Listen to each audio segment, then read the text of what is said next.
আসসালামু আলাইকুম। প্রথমেই আমি আমার পরিচয় দিয়ে শুরু করতে চাই। আমি মোহাম্মদ আবুর রহমান, বর্তমানে জাহাঙ্গীরনগর বিশ্ববিদ্যালয়ের গণিত বিভাগের চতুর্থ বর্ষে অধ্যয়নরত আছি।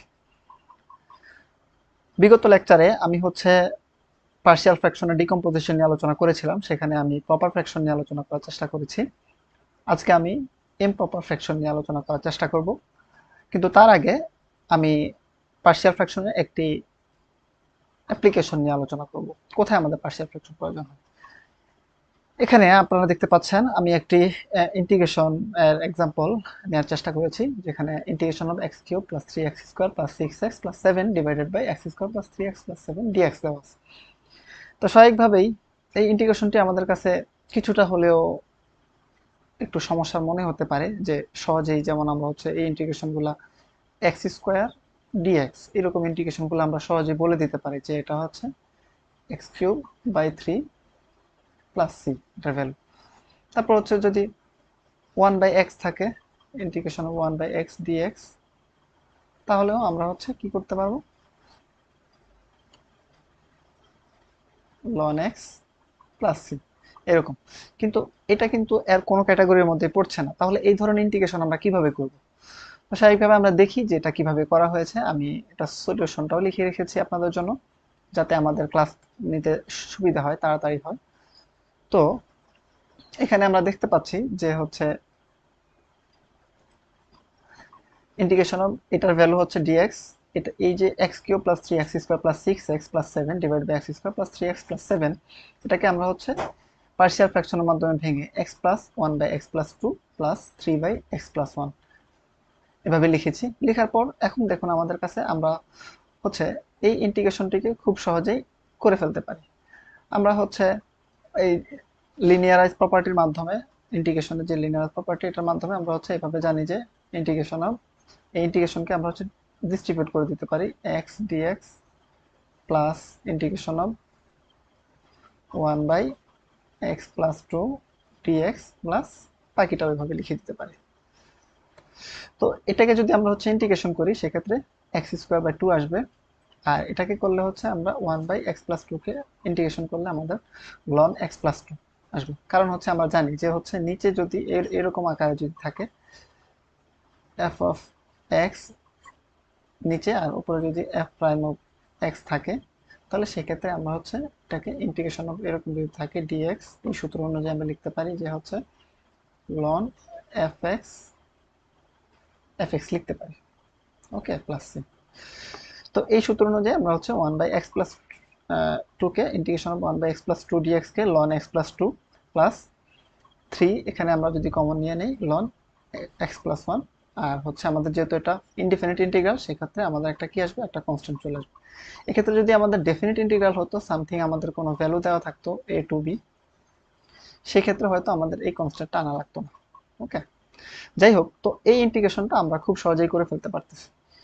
তো কিভাবে এই যে এই ডিকম্পোজিশনটা আমরা করেছি, সেটা কিভাবে করেছি আমরা আমরা আমার প্রিভিয়াস লেকচারটি যদি কেউ দেখে না থাকেন, তাহলে আমি রিকোয়েস্ট করবো ওই লেকচারটি দেখার জন্য। তাহলে ডিকম্পোজিশনের রুলটা জানা যাবে প্রপার ফ্র্যাকশনের ক্ষেত্রে। কিন্তু এটা একটা improper fraction.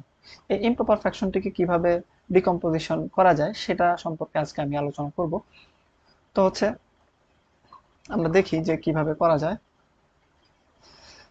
Partial fraction of improper fraction. তো আমরা একটি एग्जांपल নিয়েছি f(x = 3x square x cube plus 3x square plus 6x plus 7 divided by x square plus 3x plus 2 x plus 1 by x plus 2 plus 3 by x plus 1।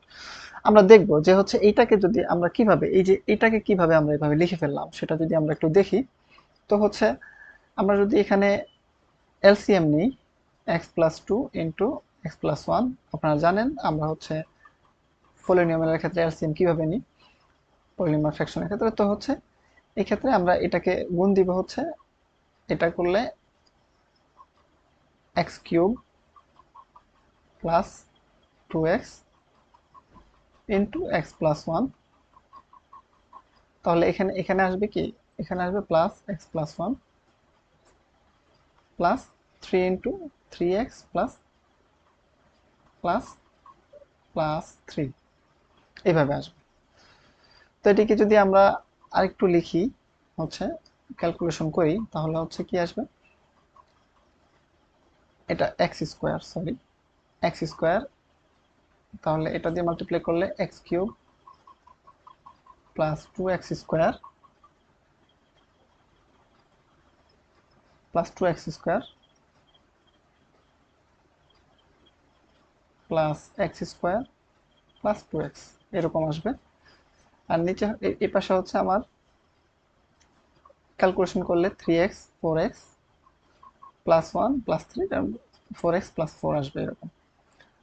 তাহলে হচ্ছে এখানে 6 actually 4x plus 7, তাহলে এখানে আসবে plus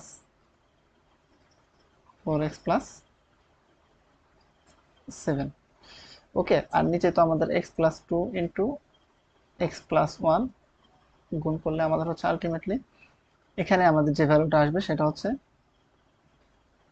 x cube plus 3x square plus 6x plus 7 divided by x plus 2 into x plus 1। Okay, x plus 2 x plus 1 মানে হচ্ছে আমাদের এই টার্মটা।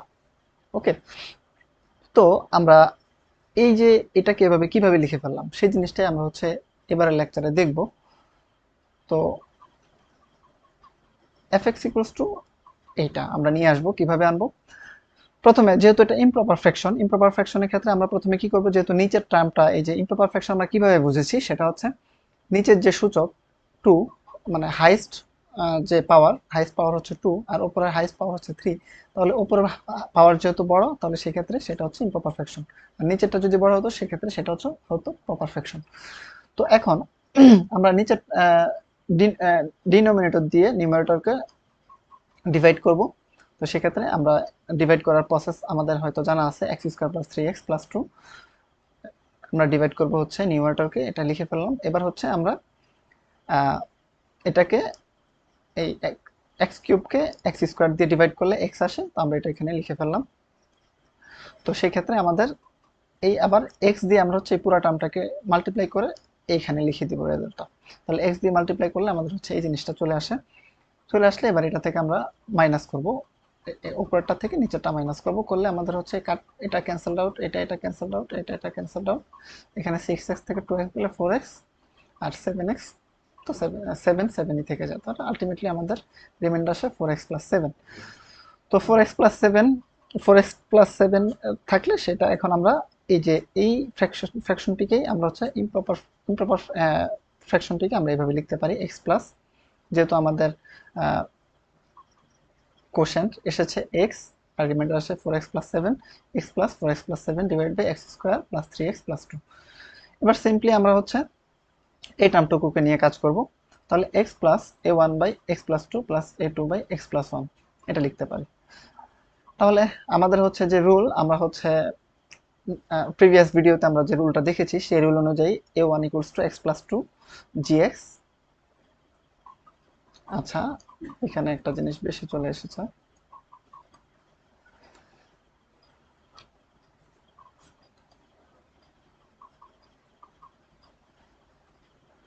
gx, তাহলে হচ্ছে x plus 2 gx where x equals to minus 2। তো এই অনুযায়ী আর হোয়ার g equals to gx equals to আমরা কি ধরেছি, এই যে এই টার্মটুকুকে আমরা আলাদা করে আমাদের ক্যালকুলেশনের সুবিধার্থে gx ধরে নিয়েছি।